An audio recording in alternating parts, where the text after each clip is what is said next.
Welcome back to Assam zoologist YouTube channel. तो आज मैं आप लोग के साथ क्लास 9 बायोलॉजी में यूनिट नंबर 8 न्यूट्रिशन डिस्कस करने जा रहा हूँ। इसमें मैं सब टॉपिक्स कवर करूँगा। ये फुल चैप्टर है, यूनिट है। इसमें हम क्लियर करेंगे न्यूट्रिएंट्स क्या होता है, टाइप्स ऑफ न्यूट्रिएंट्स कौन कौन से होते हैं डिटेल के साथ। इसके साथ साथ फर्टिलाइज़र्स भी हम डिस्कस करेंगे। फर्टिलाइज़र्स के इम्पॉर्टेंस क्या है, इसके टाइप्स क्या है, ये भी हम डिस्कस करेंगे। इसके अलावा कंपोनेंट्स ऑफ ह्यूमन फूड, इंसान जो खुराक खाता है इसमें कौन कौन से कंपोनेंट्स होते हैं, कार्बोहाइड्रेट, प्रोटीन, फैट्स एक्सेट्रा, ये हम डिस्कस करेंगे। इसके साथ बैलेंस डाइट, ये टॉपिक हम कवर करेंगे। ह्यूमन डाइजेस्टिव सिस्टम भी हम इस लेक्चर में डिटेल के साथ डिस्कस करेंगे। तो ये फुल चैप्टर है, स्टेप बाय स्टेप हम कवर करेंगे इस लेक्चर में। तो आपने इस वीडियो के अंत तक ज़रूर देखना है। तो चलिए शुरू करते हैं। अगर हम बात करें न्यूट्रिशन की, introduction, all organism need energy to function. जितने भी ऑर्गेनिज्म है, लिविंग ऑर्गेनिज्म है, इसके लिए एनर्जी की ज़रूरत होती है और ये इस एनर्जी से वो मुख्तलिफ फंक्शन परफॉर्म करता है। Which they get by oxidising food, जो खुराक ये खाते हैं ऑर्गेनिज्म, इसकी ऑक्सीडेशन होती है। इसके साथ जो हम ऑक्सीजन इनहेल करते हैं खुराक के साथ, वो मींस ऑक्सीडेशन इसकी होती है, ठीक है, रिस्पायरेशन प्रोसेस, और इससे हम जितने भी ऑर्गेनिज्म में एनर्जी हासिल करते हैं। तो न्यूट्रिशन हम लेते हैं, इसके साथ ऑक्सीजन का कॉम्बिनेशन होता है और इससे एनर्जी प्रोड्यूस होता है। Heterotrophs obtain food from others. अब हेट्रोट्रॉप्स क्या होता है, वो ऑर्गेनिज्म जो दूसरों से खुराक हासिल करता है, मीन दूसरों पर डिपेंडेंट होता है।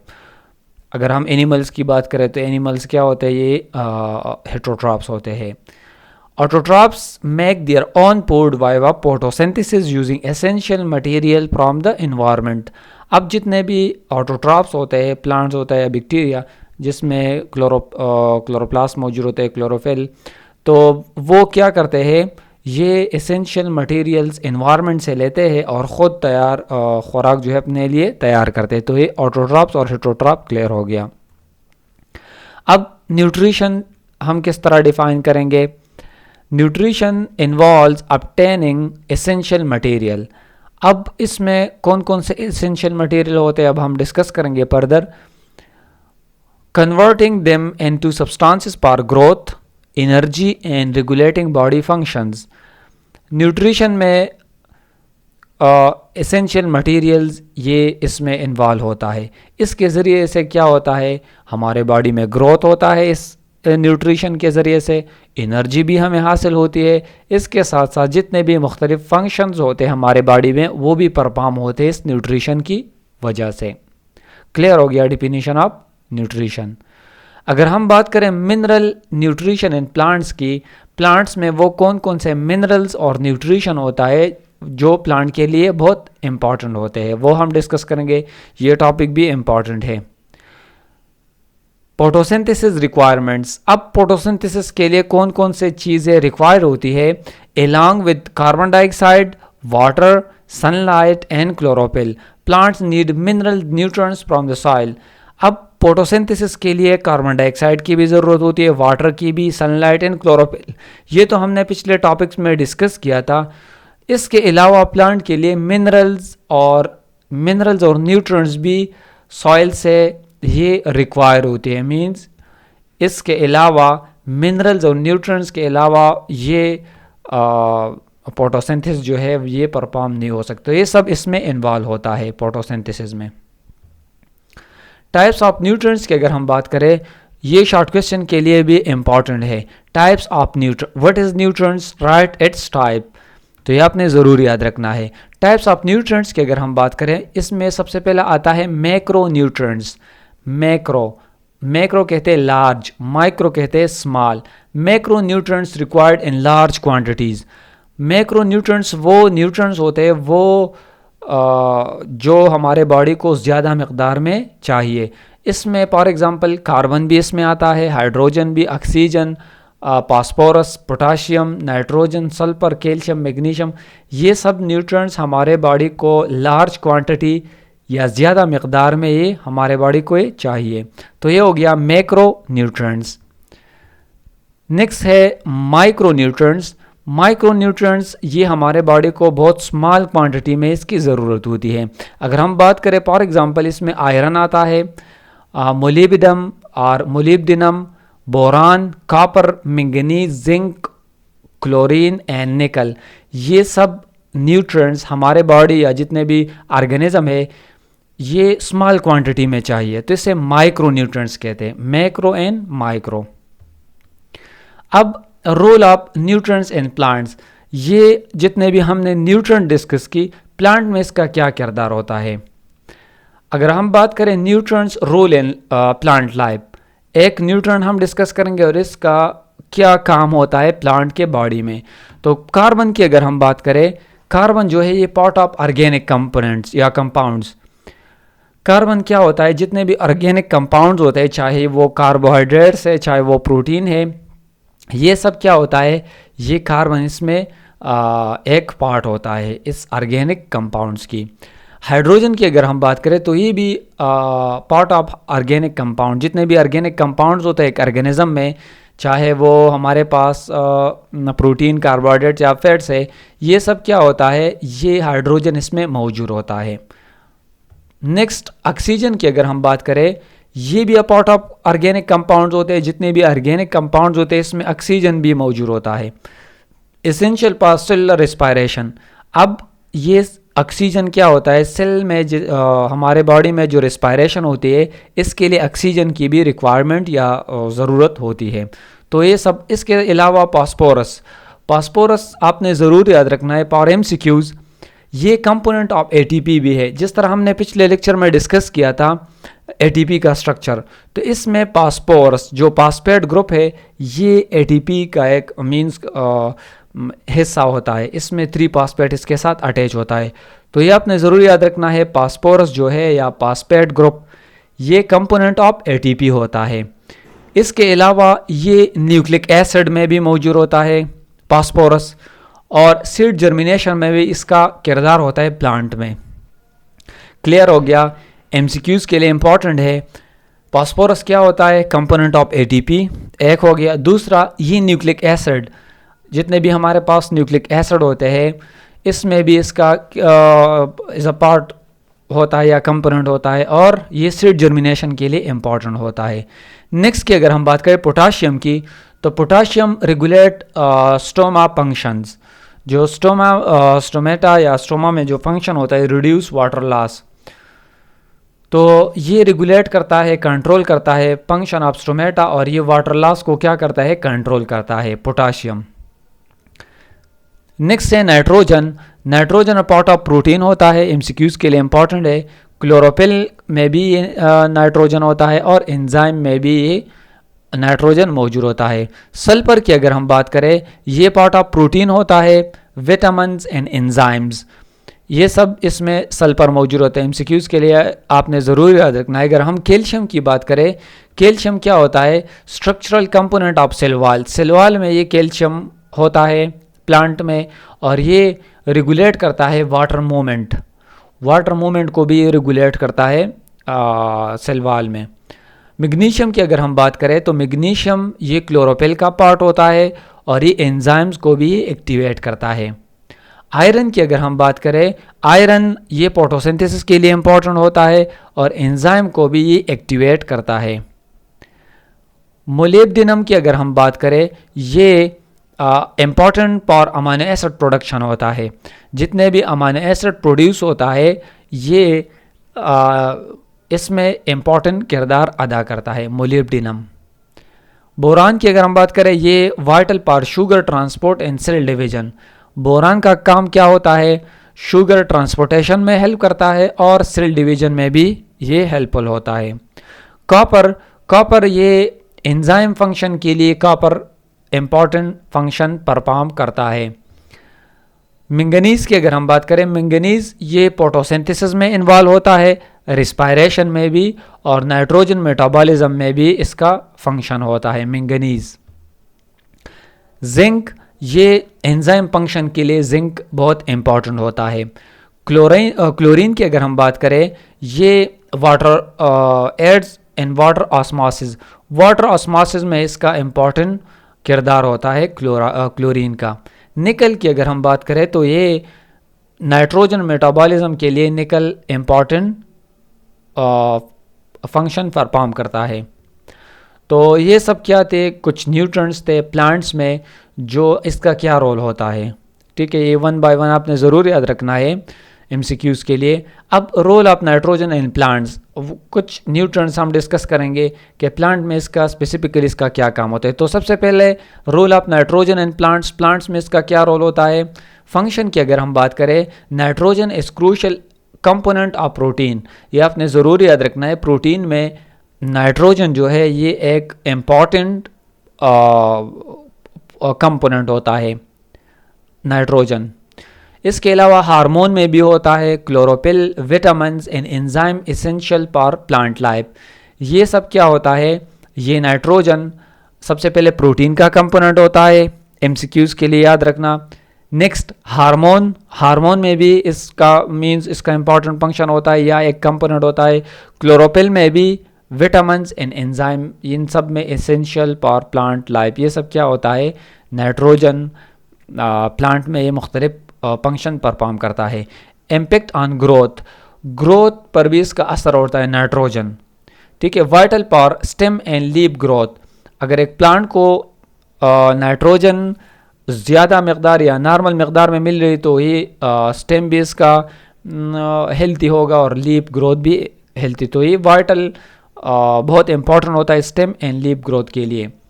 But excessive nitrogen can delay flowering and fruit productions, अगर नाइट्रोजन ज़्यादा मकदार में दी जाए प्लांट्स को तो ये फ्लावरिंग प्रोसेस होता है ये भी डिले करता है, और फूड प्रोडक्शन जो फ्रूट प्रोडक्शन होता है प्लांट में वो भी डिले करता है।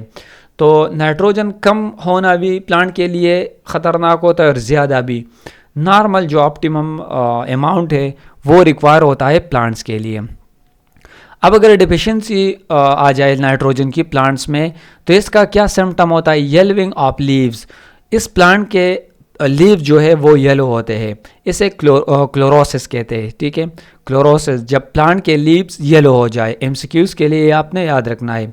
स्टंटेड ग्रोथ, और वो कद में बहुत छोटे होते हैं या इसका ग्रोथ जो है वो स्टॉप होता है। एंड रिड्यूस यील्ड्स, और इसमें जितने भी फंक्शन होता है या इसका जो पैदावार होता है वो बहुत कम होता है नाइट्रोजन डिफिशिएंसी केस में। की पॉइंट्स इसमें ये है कि नाइट्रोजन एक की एलिमेंट है अमाइनो एसिड्स में, और ये प्रोटीन में ये क्या होता है, जितने भी प्रोटीन्स होते हैं इसके लिए भी ये इम्पॉर्टेंट। तो अमाइनो एसिड क्या होता है, जब कंबाइन होते हैं तो प्रोटीन बनता है। तो प्रोटीन फाइनल प्रोडक्ट होता है और ये बहुत असर पड़ता है प्लांट के मुख्तलिफ पार्ट्स और इसके फ्रूट्स एंड फ्लावरिंग, इन सब पर इसका असर होता है। नेक्स्ट रोल ऑफ मैग्नीशियम की अगर हम बात करें प्लांट्स में तो इसका फंक्शन क्या होता है मैग्नीशियम का। Magnesium is central to chlorophyll formation. Chlorophyll हमने डिस्कस किया था कि ये वो ग्रीन पिगमेंट होता है, फोटोसिंथेसिस में इसका इंपॉर्टेंट किरदार होता है। तो मैग्नीशियम इसका सेंट्रल पार्ट होता है क्लोरोफिल का, नेसेसरी फॉर फोटोसिंथेसिस, और ये फोटोसिंथेसिस में ये बहुत इंपॉर्टेंट फंक्शन परफॉर्म करता है ये मैग्नीशियम। अगर डिफिशिएंसी सिम्टम, अगर एक प्लांट में मैग्नीशियम कम हो जाए इसके क्या सिम्टम होंगे, लीड टू क्लोरोसिस, ये भी नाइट्रोजन की तरह इसमें भी क्लोरोसिस होता है, means yellowing of leaves. And necrosis, इसमें निक्रोसिस भी होता है, cell death due to impaired metabolism, इसमें सेल भी डेथ होते हैं लीव में या वो प्लांट में जब मैग्नीशियम के मकदार कम हो जाए, डिफिशिएंसी आ जाए। तो इनके सिम्टम कुछ यूँ है कि इसके प्लांट के लीव्स येलो हो जाएंगे और इसमें जो लीव्स है या प्लांट्स के मुख्तलिफ पार्ट जो है वो उसमें सेल डेथ हो जाएंगे। तो ये थी deficiency and symptoms of magnesium. Scientific note की अगर हम बात करें, क्लोरोसिस रिजल्ट एंड पेल और येलो लीव्स। क्लोरोसिस वो प्रोसेस होता है प्लांट्स में जब लीव्स येलो हो जाए, pale yellow, reducing the plant ability to produce carbohydrates and may cause plant death if untreated. अगर इसकी इलाज ना हुई इस प्लांट की वक्त पर तो ये प्लांट ख़त्म भी हो सकता है, मीन डेड भी हो सकता है। तो वक्त पर ये ट्रीट होना चाहिए इस प्लांट को। मुख्तलिफ़ किस्म के जो मैग्नीशियम हो गया या नाइट्रोजन, ये सब चीज़ें हमें ये न्यूट्रिएंट्स देने चाहिए प्लांट्स को। अब फर्टिलाइज़र्स क्या होता है और इसके इम्पोर्टेंस ऑफ फर्टिलाइज़र्स की अगर हम बात करें तो nutrients are vital for plants metabolic activity and optimal growth. अब जितने भी न्यूट्रिएंट्स होते हैं ये प्लांट मेटाबॉलिक एक्टिविटी पर इसका एक इम्पॉर्टेंट किरदार होता है मुख्तलिफ़ किस्म के न्यूट्रिएंट्स की। ऑप्टिमल ग्रोथ, प्लांट की ग्रोथ पर या मेटाबॉलिक एक्टिविटी जितने भी फंक्शन होते हैं प्लांट में, ये न्यूट्रिएंट्स की वजह से इसका बहुत इम्पॉर्टेंट किरदार होता है न्यूट्रिएंट्स का। Most soil lack essential nutrients.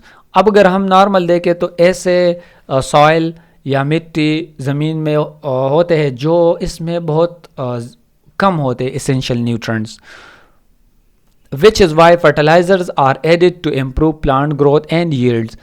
अब अगर एक सॉइल मिट्टी में न्यूट्रिएंट्स कम है तो हमें या ऑर्गेनिक या इनऑर्गेनिक फर्टिलाइज़र्स हमें देने चाहिए उस प्लांट्स को, क्योंकि वो ज़मीन क्या है वो इनफर्टाइल है, इसमें फर्टिलिटी या फर्टाइल जो फर्टिलाइज़र्स है, खाद है, वो बहुत कम है, तो हमें उसे देने चाहिए इसलिए ताकि प्लांट ग्रोथ जो है वो अच्छी तरीके से हो जाए।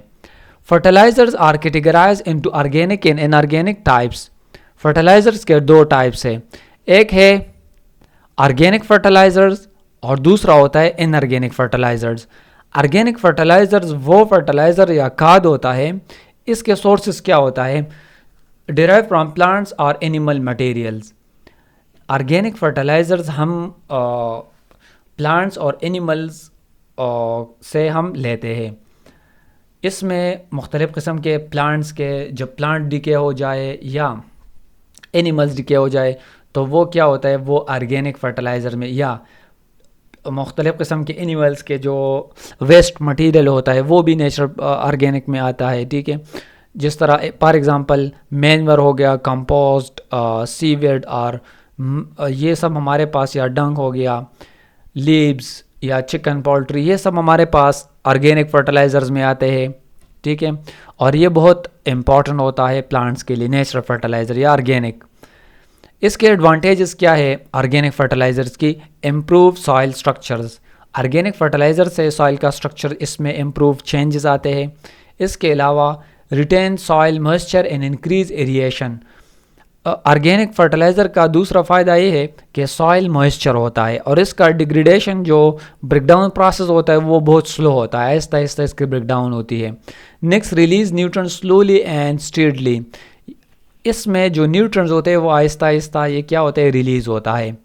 तो ये इसके एडवांटेजेस है, फ़ायदे हैं। Reduce risk of nutrients leaching, means इसमें न्यूट्रिएंट जो है वो रिड्यूस नहीं होता है। जिस तरह अगर हम इनऑर्गेनिक की बात करें तो न्यूट्रिएंट इसमें बहुत ज़्यादा जो है वो ख़त्म होता है, बहुत जल्दी जो है इसका लाइफ ख़त्म होता है, और इन ऑर्गेनिक में इस तरह नहीं होता है। ये कम करता है जो हमारे पास न्यूट्रिएंट की लीचिंग होते हैं, न्यूट्रिएंट्स ख़त्म होते हैं, तो ये बहुत कम होता है यहाँ पर इस केस में ऑर्गेनिक फर्टिलाइज़र में। Enhance soils nutrients holding capacity, और सॉइल में वो न्यूट्रिएंट्स क्या करते हैं वो लॉन्ग टर्म जो है वो उसमें होल्ड करते हैं ये ऑर्गेनिक फर्टिलाइज़र्स। अगर हम बात करें इनऑर्गेनिक फर्टिलाइज़र्स की, केमिकल्स की, इसके सोर्सेस क्या है, डिराइव फ्रॉम केमिकल कंपाउंड्स। ये सिंथेटिक होता है, केमिकल कंपाउंड से ये लेते हैं। इसमें फॉर एग्जांपल एमोनियम नाइट्रेट हो गया, पोटाशियम क्लोराइड, ये सब इनऑर्गेनिक फर्टिलाइजर्स या खाद होते हैं। इसके फ़ायदे क्या है, provide precise in higher amount of nutrients. ये हायर अमाउंट्स ऑफ न्यूट्रिएंट्स हम देते हैं प्लांट्स को। Promote protein and chlorophyll synthesis, ये भी क्या होता है, synthesis of protein and chlorophyll जो है ये इसमें इसका इम्पॉर्टेंट किरदार होता है। Enhance stem leave root growth and fruit production, ये भी क्या करते हैं, स्टेम और जितने भी प्लांट के मुख्तलिफ पार्ट्स को क्या करते हैं, ये प्रोडक्शन करता है। इसके फ़ायदे ये हैं। Environmental hazards of chemical fertilisers, अब केमिकल फर्टिलाइज़र्स के कुछ नुकसानात भी है या बैड इफेक्ट्स भी है हमारे एनवायरनमेंट्स पर।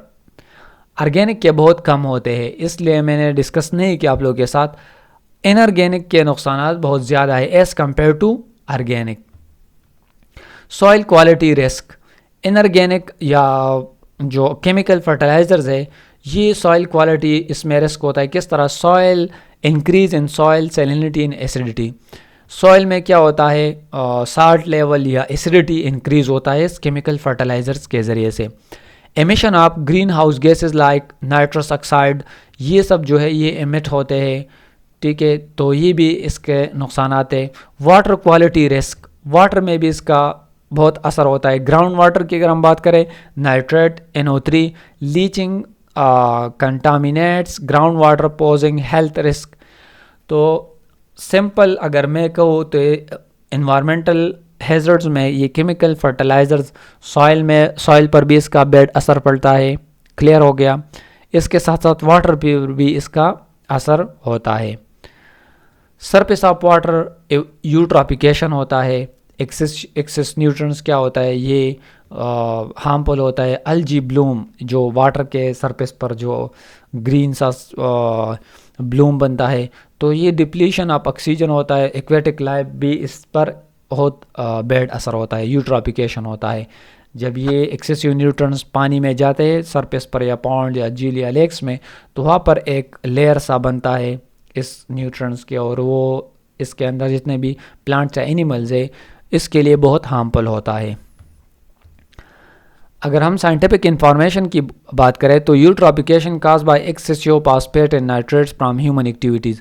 इंसान क्या करते हैं, मुख्तलिफ़ किस्म के न्यूट्रिएंट्स इस्तेमाल करते हैं, फॉस्फेट, नाइट्रेट्स, ये lead to algal over growth, reducing oxygen level in water bodies and treating aquatic organism. अब हमारे पास मुख्तलिफ़ किस्म के न्यूट्रिएंट्स हम इंसान इस्तेमाल करते हैं और ये जाते हैं पानी में सरफेस वाटर पर, और वहाँ पर एक्वेटिक ऑर्गेनिज्म के लिए ये बहुत ख़तरे का सबब होता है। तो ये भी एक नुकसान होता है। तो हमें क्या करना चाहिए रिकमेंडेशन में? Always analyse soil nutrients content and crop requirements before applying inorganic fertiliser to minimise. हमें क्या करना चाहिए?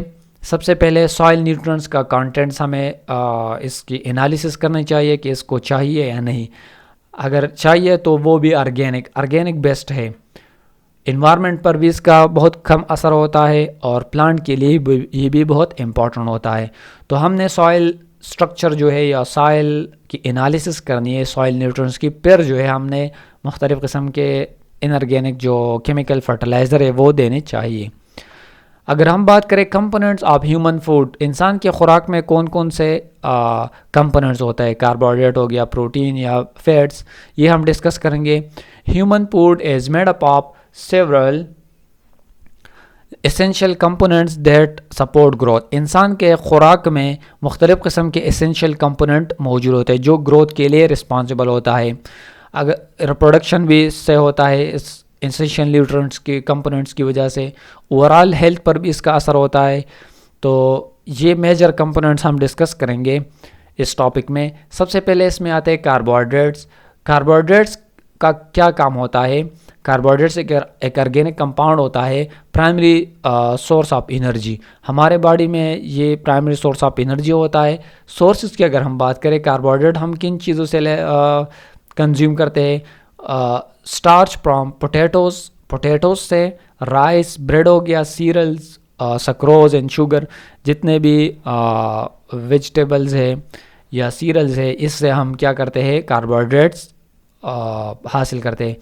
एनर्जी यील्ड 1 ग्राम हमें 4 किलो कैलोरीज एनर्जी प्रोवाइड करता है। फॉर एग्जांपल हमने 1 ग्राम कार्बोहाइड्रेट लिया तो इसमें 4 किलो कैलोरीज एनर्जी ये हमारे बॉडी को ये देता है।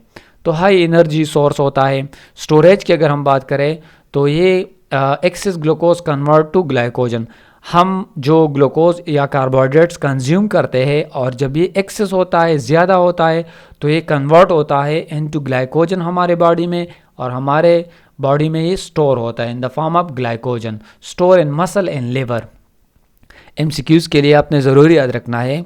ग्लूकोज के इंटेक जब एक इंसान ज़्यादा करता है तो वो कुछ यूज़ करते हैं as a source of energy, और कुछ जो है एक्सेस जो ज़्यादा होता है वो ग्लाइकोजन की फॉर्म में हमारे बॉडी में स्टोर होता है। ये मसल में स्टोर होता है और लिवर में, और फैट की फॉर्म में भी ये स्टोर होता है। प्रोटीन की अगर हम बात करें, सेकंड वन है प्रोटीन भी एक ऑर्गेनिक कंपाउंड है। फंक्शन, इस ग्रोथ में भी इसका एक इम्पॉर्टेंट फंक्शन होता है। रिपेयर, हमारे बॉडी में जितने भी कट्स या वगैरह आते तो ये प्रोटीन की वजह से ये ठीक होता है। एंजाइम प्रोडक्शन, ये सब काम होता है प्रोटीन का। अगर हम सोर्सेज की बात करें, बीन्स हो गया, pulses, cereals, plant, milk, meat, fish, animal, ये सब हम क्या करते हैं, ये प्रोटीन हासिल करते हैं मुख्तलिफ सोर्सेज से। स्ट्रक्चर की अगर हम बात करें तो ये अमाइनो एसिड से मिलकर बने होते हैं, छोटे छोटे स्ट्रक्चर्स होते हैं अमाइनो एसिड। जब ये कंबाइन होता है ये मोनोमर्स, तो ये बनाते हैं प्रोटीन, पॉलीमर्स। इसमें कार्बन मौजूद होता है, hydrogen, oxygen, nitrogen and sometimes sulphur भी मौजूद होता है प्रोटीन के स्ट्रक्चर में। एनर्जी यील्ड की अगर हम बात करें तो प्रोटीन भी 1 ग्राम प्रोटीन हमें देते हैं किलो कैलोरीज एनर्जी। अगर 1 ग्राम ऑफ प्रोटीन हमारे बॉडी में कंज्यूम होता है या ब्रेकडाउन जिसकी होती है तो ये हमें देते हैं 4 kilo calories energy. Scientific note की अगर हम बात करें, एसेंशियल फॉर साइटोप्लाज्म, प्रोटीन भी साइटोप्लाज्म के लिए भी इम्पॉर्टेंट होता है, सेल मेम्ब्रेन के लिए, मसल एंड लिगामेंट, टेंडन्स और एंजाइम, इन सब के लिए क्या होता है, प्रोटीन इम्पॉर्टेंट फंक्शन परफॉर्म करता है। थर्ड वन हमारे पास है फैट्स, जिसे लिपिड्स भी कहते हैं। फंक्शन, ये एनर्जी स्टोरेज, ये भी ऑर्गेनिक कंपाउंड्स होता है, ये इसका फंक्शन ये होता है energy storage. Structural energy storage का मतलब ये होता है कि ये स्टोर होता है और स्टोर फॉर्म से ये कन्वर्ट होते रही हमें एनर्जी देते हैं। स्ट्रक्चरल सपोर्ट भी देते हैं, इंसुलेशन का काम भी करते हैं, विटामिन ट्रांसपोर्टेशन का काम भी करते हैं फैट्स हमारे बॉडी में। सोर्स ये बटर, घी हो गया, चीज़, मीट और नट्स से ये फैट्स हम लेते हैं। एनर्जी यील्ड्स की अगर हम बात करें तो एमसीक्यूज़ के लिए आपने ज़रूर याद रखना है, 1 ग्राम ऑफ कार्बोहाइड्रेट कितना एनर्जी देता था, ये 4 किलो कैलोरीज एनर्जी। प्रोटीन की अगर हम बात करें, प्रोटीन भी 1 gram of protein 4 kilo calories energy हमें देते हैं। अगर हम फैट्स की बात करें तो फैट जो है 1 gram of fats 9 kilo calories energy ये हमें देते हैं, सबसे ज़्यादा एनर्जी। तो एमसीक्यूज़ के लिए याद रखना, फैट्स सबसे ज़्यादा एनर्जी हमारे बॉडी को ये देते हैं। फैट्स हाईली एनर्जी, ये आप इससे भी कहते हैं कि energy rich components in our body. Storage, ये कहाँ पर स्टोर होता है ये फैट्स, ये adipose tissues beneath skin and around organs, मुख्तलिफ आर्गन्स के इर्द गिर्द ये फैट स्टोर होता है और हमारे स्किन के निचले हिस्से में भी स्टोर होते हैं, जिसे एडिपोज टिश्यूज़ कहते हैं। साइंटिफिक नोट की अगर हम बात करें, fats maintain healthy skin, hair and body temperature. अगर एक फैट्स मेंटेनेंस या अगर हम बात करें कि एक इंसान में फैट ज़्यादा है तो हेल्थी स्किन, इसका स्किन हेल्थी होगा, हेयर भी हेल्थी होंगे और बॉडी टेम्परेचर ये सब जो है वो नॉर्मल होते हैं। विटामिन्स की अगर हम बात करें या विटामिन्स, इसका फंक्शन क्या होता है, ये हमारे पास वो न्यूट्रॉन्स होते हैं जो स्मॉल अमाउंट में हमारे बॉडी को ये रिक्वायर होते हैं, लेकिन बहुत इंपॉर्टेंट फंक्शन परफॉर्म करते हैं हमारे बॉडी में। फंक्शन की अगर हम बात करें, essential for body function and immune health, vitamins का काम ये होता है हमारे बॉडी में मुख्तलिफ फंक्शंस होते हैं, इसमें ये हिस्सा लेते हैं, और इम्यून हेल्थ, इम्यूनिटी में भी इसका इम्पॉर्टेंट फंक्शन होता है। टाइप्स की अगर हम बात करें, एक होता है फैट सॉल्युबल विटामिन्स, दूसरा होता है वाटर सॉल्युबल विटामिन्स। तो फैट सॉल्युबल में vitamin A, D, E and के, ये सब क्या होते हैं, फैट सॉल्युबल होते हैं, स्टोर इन द बॉडी, हमारे बॉडी में स्टोर होते हैं। वाटर सॉल्युबल की अगर हम बात करें तो vitamin B and C, not store, required regular intake. तो विटामिन बी एंड सी जो है वो हम क्या कर रहे हैं, बाहर से ही लेते हैं, खुराक में या आर्टिफिशियल सिंथेटिक हम लेते हैं। सोर्सेज की अगर हम बात करें विटामिन्स की, वेरियस फ्रूट्स, हम मुख्तलिफ सब्जियाँ या जितने भी फल होते हैं ये हम खाते हैं। वेजिटेबल्स, एनिमल प्रोडक्ट्स, इन सब से हम विटामिन्स हासिल करते हैं। साइंटिफिक नोट की अगर हम बात करें, vitamin C is an antioxidant that fight free radical. Antioxidant होता है, विटामिन सी क्या होता है, हमारे बॉडी या हमारे इम्यून सिस्टम को क्या करते हैं, ये स्ट्रॉन्ग करते हैं। मिनरल्स की अगर हम बात करें, मिनरल्स का फंक्शन क्या होता है, सपोर्ट मेटाबॉलिक प्रोसेसेस। हमारे बॉडी में जितने भी मेटाबॉलिक प्रोसेस होते हैं, ये मिनरल्स, ये इसका इम्पॉर्टेंट फंक्शन होता है। बोन हेल्थ, हमारे बोन में भी इसका किरदार होता है। Nerve functions and muscle contraction में भी मिनरल का इम्पॉर्टेंट फंक्शन होता है। टाइप्स की अगर हम बात करें, मेजर मिनरल्स हमारे बॉडी में कैल्शियम, पोटाशियम, ये सब क्या होते हैं, लार्ज अमाउंट में ये रिक्वायर होती है। अब जिस तरह मैंने आप लोगों को कहा कि विटामिन्स है, विटामिन्स हमारे बॉडी में प्रोड्यूस नहीं होते हैं, ये हम बाहर से लेते हैं। इस तरह मिनरल जो होते हैं, मिनरल भी हमारे बॉडी के लिए इम्पॉर्टेंट होते हैं, और ये हम एक होते हैं मेजर मिनरल्स और जो होते हैं माइनर। तो मेजर में कैल्शियम, पोटाशियम आता है, लार्ज अमाउंट में ये रिक्वायर होता है। और ट्रेस या माइनर मिनरल्स जिसमें आयरन होता है, जिंक होता है, ये स्मॉल अमाउंट में हमारे बॉडी को ये रिक्वायर होती है। साइंटिफिक नोट की अगर हम बात करें, कैल्शियम डिफिशिएंसी में लीड टू ऑस्टियोपोरोसिस और रिकेट्स। अगर कैल्शियम की डिफिशिएंसी आ जाए ऑर्गेनिज्म के बॉडी में तो ऑस्टियोपोरोसिस होता है, बोन जो है वो इसमें पोर्स होते हैं, और रिकेट्स भी हमारे पास बोन के डिजीज़ होते हैं, स्किन के डिजीज़, ये सब आते हैं विटामिन सी की डिफिशिएंसी।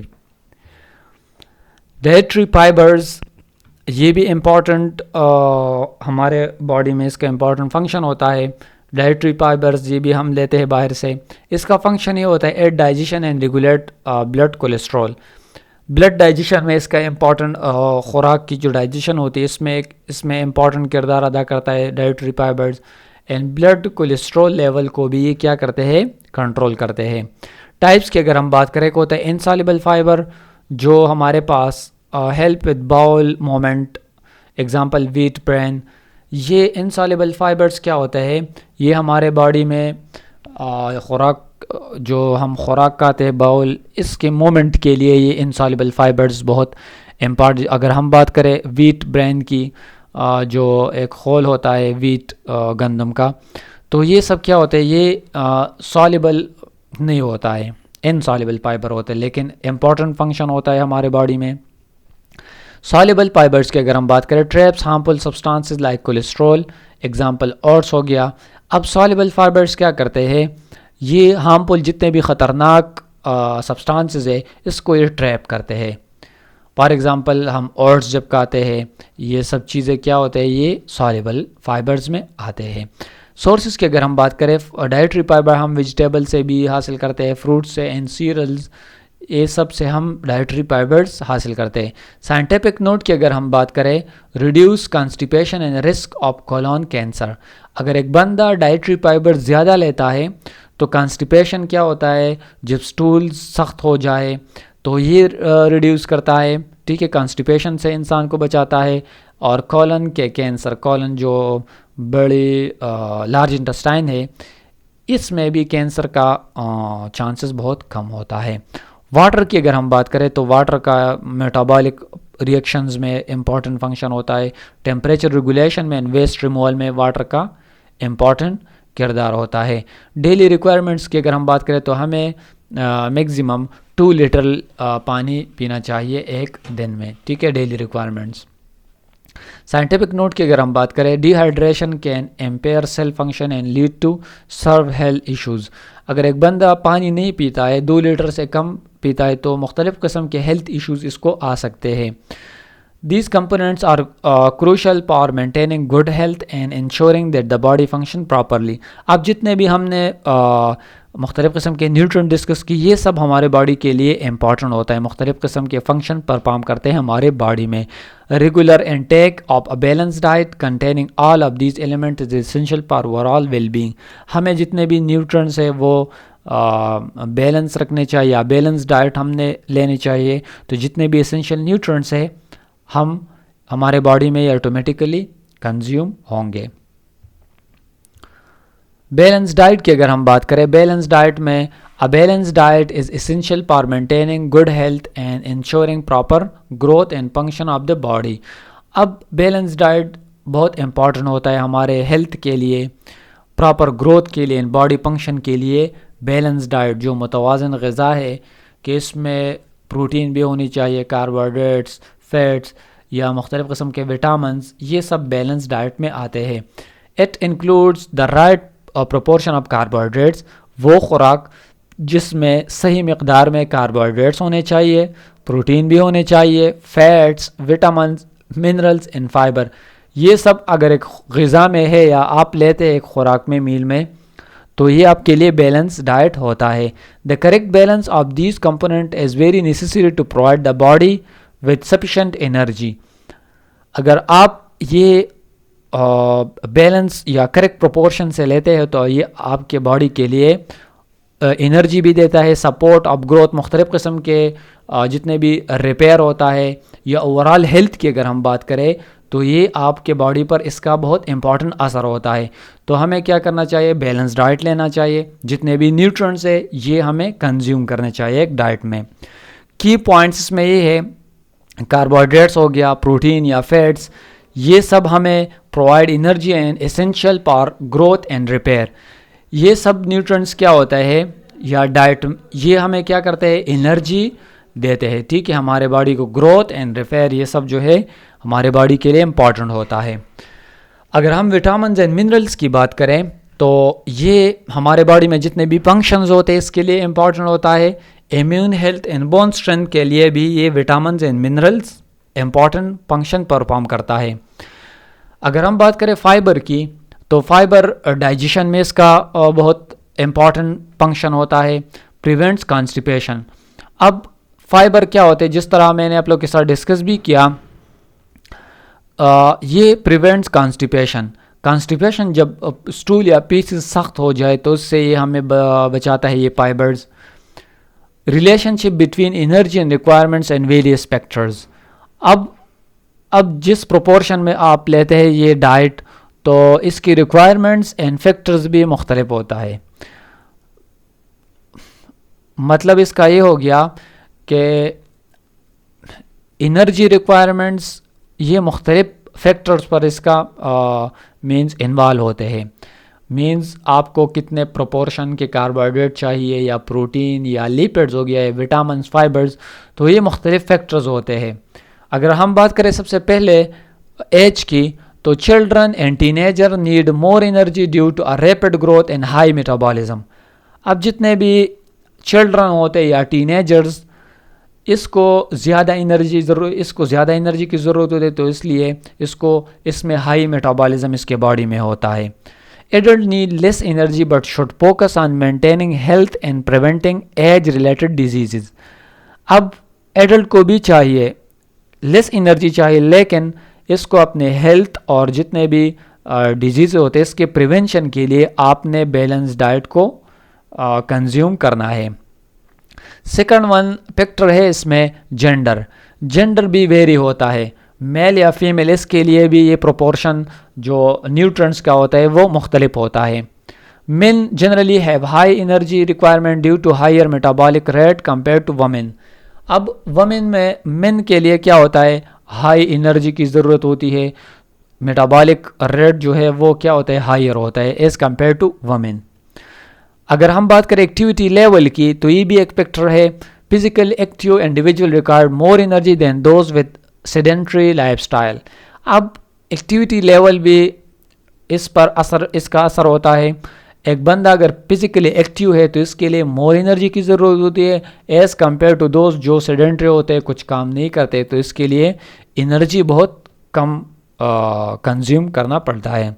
नेक्स्ट है मल न्यूट्रिशन क्या होता है, malnutrition occurs when the diet lack essential nutrients or provides them in excessive.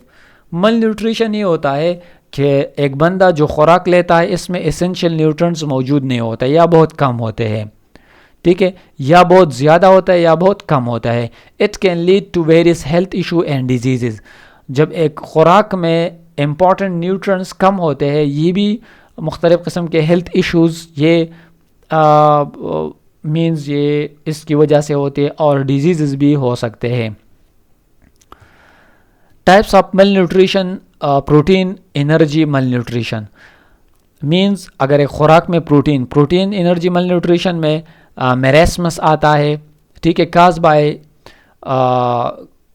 Severe deficiency of carbohydrates. जब एक खुराक में कार्बोहाइड्रेट्स की डिफिशिएंसी आ जाए तो ये एक डिजीज़ काज करते हैं, इसे मेरेस्मस कहते हैं। Fats and protein leading to extreme thinness. जब एक बंदा खुराक लेता है उसमें ना प्रोटीन होता है, ना फैट्स होता है, ना कार्बोहाइड्रेट होता है, तो ये एक्सट्रीम थिननेस, इसकी बॉडी क्या होता है, बहुत श्रिंक होता है और थिन होता है। लो बॉडी वेट, इसका वज़न बहुत कम होता है। एंड वीकनेस, और इसकी बॉडी क्या होता है, बहुत वीक होता है। इस केस में इसको कहते हैं मेरेस्मस। ये आपने एमसीक्यूज़ के लिए ज़रूर याद रखना है। एनर्जी प्रोटीन एनर्जी मल न्यूट्रिशन ये एक डिजीज़ काज होता है, इससे मेरेस्मस, और ये इसमें क्या होता है, बॉडी थिन होता है। नेक्स्ट है kwashiorkor. Kwashiorkor is a second type of disease, इसमें मल न्यूट्रिशन में आता है। ये जब प्रोटीन हम खुराक में बहुत कम कंज्यूम करते हैं तब ये बीमारी लग सकती है, leading to swollen abdomen. Abdomen क्या होता है, जो बिली या हमारे पास जो एब्डामिन लोअर पार्ट है, ये क्या होता है, स्वालन होता है। थिनिंग हेयर, इसका जो हेयर होता है वो बहुत थिन होता है। इम्यून सिस्टम भी इसका बहुत वीक होता है। इस केस को कहते हैं क्वाशीकर। और जब एक बंदा खुराक में प्रोटीन नहीं लेता है तो इसको ये बीमारी हो सकता है। तो ये आपने ये दोनों डिजीज़ आपने ज़रूर याद रखना है। सेकंड है मिनरल डिफिशिएंसी डिजीज़। ये फर्स्ट वन हो गया प्रोटीन एनर्जी मल न्यूट्रिशन, और दूसरा है मिनरल डिफिशिएंसी डिजीज़। अगर मिनरल की डिफिशिएंसी आ जाए तो ये कौन कौन से डिजीज़ लग सकते हैं। सबसे पहले इसमें आता है एनीमिया। एनीमिया ये आयरन डिफिशिएंसी, जब एक बॉडी में आयरन डिफिशिएंसी आ जाए तब भी एनीमिया डिजीज़ हो सकता है। और इसमें इसके साइन सिम्टम ये है कि body fatigue and weakness, body क्या होता है, बहुत थकाव इसकी उसको महसूस होते हैं, और इसके साथ इसकी बॉडी भी बहुत वीक होती है। नेक्स्ट वन मिनरल डिफिशिएंसी में आता है ऑस्टियोपोरोसिस। ऑस्टियोपोरोसिस क्या होता है, जब कैल्शियम हम कम लेते हैं, बहुत कम लेते हैं या बिल्कुल नहीं लेते, तो इस केस में ऑस्टियोपोरोसिस होता है, ठीक है। ऑस्टियोपोरोसिस क्या होता है, कैल्शियम डिफिशिएंसी आ जाए। और vitamin D leading to weak and brittle bones weak होते हैं। नेक्स्ट वन है गाइटर। गाइटर क्या होता है, आयोडीन की जब डिफिशिएंसी आ जाए तो ये गाइटर बीमारी लग सकती है। इसमें क्या होता है, leading to swelling in the neck region या थ्रोट जो है वो बहुत स्वेल होता है। नेक्स्ट है ओवर इनटेक ऑफ न्यूट्रिएंट्स। ये हो गया मल न्यूट्रिशन। अगर एक बंदा मुख्तलिफ किस्म के न्यूट्रिएंट्स बहुत कम लेते हैं, कार्बोहाइड्रेट हो गया, प्रोटीन या मिनरल्स, अब अगर ज़्यादा लेते हैं, over intake of nutrients OIN, इस केस में क्या होता है, ओबेसिटी काज होता है, caused by excessive intake of high calorie foods। अब अगर एक बंदा ज़्यादा खुराक लेता है तो हाई कैलोरीज फूड ये लेता है, इसमें हाइपरटेंशन की डिजीज़ भी हो सकती है, heart disease and diabetes, sugar, मुख्तलिफ़ किस्म के डिजीज़ इस बंदे को लग सकते हैं। नेक्स्ट है विटामिन ओवरडोज। अगर एक बंदा विटामिन बहुत ज़्यादा लेता है तो इस केस में क्या होता है, एक्सेस विटामिन A और D कैन काज टॉक्सिसिटी। हमारे बॉडी को बहुत ही मिनिमम या बहुत कम विटामिन्स की ज़रूरत होती है। अगर एक बंदा बहुत ज़्यादा लेता है तो उसको टॉक्सिसिटी भी काज हो सकती है, मुख्तलिफ़ किस्म के हेल्थ इश्यूज़ भी इसको लग सकते हैं, जैसा नाजिया हो गया, फैटीग हो गया, स्किन प्रॉब्लम्स। ये ओवर इनटेक ऑफ विटामिन्स, ये मुख्तलिफ़ किस्म की बीमारियाँ लग सकते हैं। तो हमने नॉर्मल या ऑप्टिमम अमाउंट में ये लेने चाहिए ये विटामिन्स। काजेज़ ऑफ मल nutrition.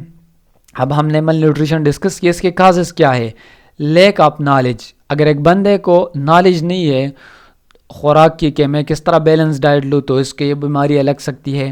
Unawareness of what constituents of balance diet, कि हमें बैलेंस डाइट किस मकदार में या कौन से मकदार में चाहिए, कौन सा न्यूट्रिएंट्स, अगर हम बात करें कार्बोहाइड्रेट्स की या प्रोटीन या फैट्स की, तो ये एग्जैक्ट अमाउंट आपको पता होनी चाहिए, ठीक है। तो ये काजेज ऑफ मल न्यूट्रिशन कुछ इस तरह के। नेक्स्ट वन पॉइंट इसमें आता है poor nutrient absorption due to health condition like disease. ये एक डिजीज़ है। इस डिजीज़ में क्या होता है, जो न्यूट्रिएंट्स होते हैं इसके एब्जॉर्प्शन प्रॉपर नहीं होते, तो इससे भी ये मल न्यूट्रिशन काज हो सकता है। थर्ड पॉइंट इसमें आता है पॉवर्टी। अब अंडर डेवलप या अंडर डेवलपिंग जितने भी कंट्रीज़ होते हैं इसमें ये बहुत कॉमन होता है। गुर्बत की वजह से भी लोग जो है प्रॉपर या बैलेंस डाइट नहीं ले सकते हैं, तो इसकी मुख्तलिफ़ किस्म की बीमारियां लग सकते हैं। नेक्स्ट वन है फेमाइन। ये भी एक हमारे पास फैक्टर होता है, या मुख्तलिफ़ किस्म के जंग या इकनॉमिक पॉलिसीज़ या फूड शॉर्टेज की वजह से ये सब फैक्टर भी ये हमारे पास आते हैं। न्यूट्रिएंट्स डिफिशिएंसी या हमारे पास जो बैलेंस डाइट है ये मेंटेन नहीं हो सकते हैं। तो जितने भी हमने ऊपर पॉइंट डिस्कस की, तो हमें क्या करना चाहिए कि हमें बैलेंस डाइट लेना चाहिए, ठीक है।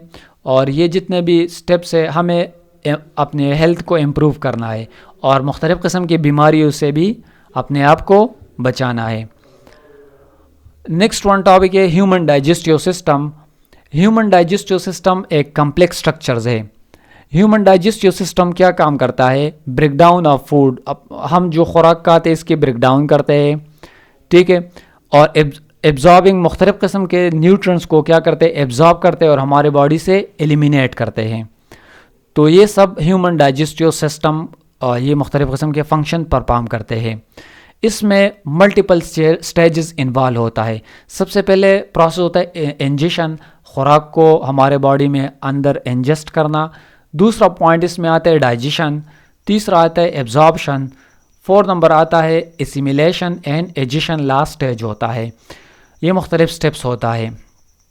सबसे पहले इसमें अगर हम बात करें एलिमेंट्री कैनाल की, एलिमेंट्री कैनाल में ओरल कैविटी आता है, जो हमारे बकल या ओरल कैविटी है। इसमें पेरिंक्स आता है, oesophagus, stomach, small intestine, large intestine. ये सब क्या होता है, ईच सेक्शन प्ले वाइटल या important role in processing of food. तो ये ओरल कैविटी से लेकर लार्ज इंटेस्टाइन तक ये सब जितने भी सेक्शंस होते हैं इसके इम्पॉर्टेंट फंक्शन होता है फूड डाइजेशन में। ओरल कैविटी की अगर हम बात करें तो ओरल कैविटी में मैकेनिकल डाइजेशन होता है, मैकेनिकल डाइजेशन होता है, चीविंग होता है, और केमिकल डाइजेशन प्रोसेस भी होता है सलाइवा में। जो एंजाइम होते हैं केमिकली भी ब्रेक डाउन होती है हमारे ओरल कैविटी में।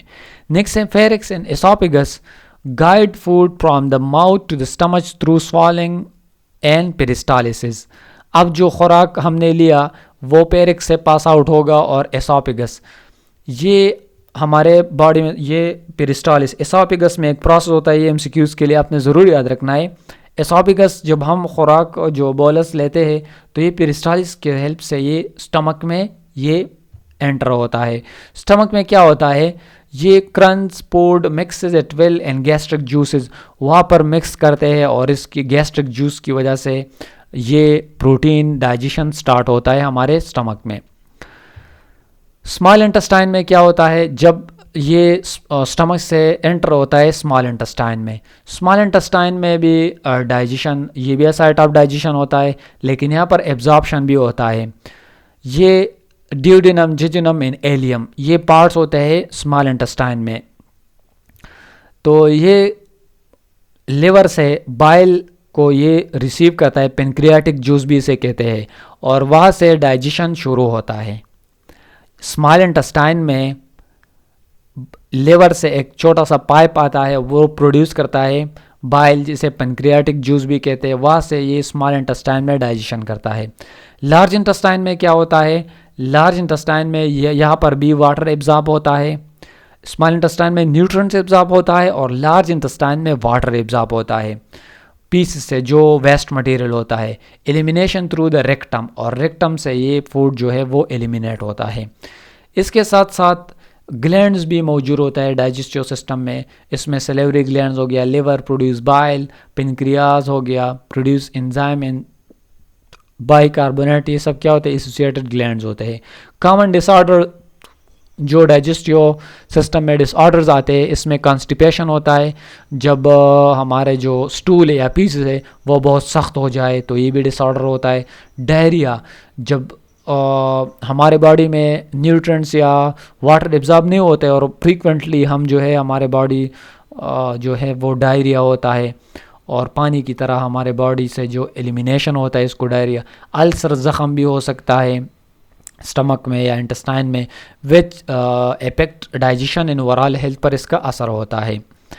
तो ये सिस्टम सब क्या होते हैं, ये न्यूट्रिएंट्स बॉडी न्यूट्रिएंट्स मींस लेते हैं और ये क्या होते हैं एलिमिनेट, जितने भी इंपॉर्टेंट होते हैं वो एब्जॉर्ब करते हैं और ये बाकी एलिमिनेट करते हैं।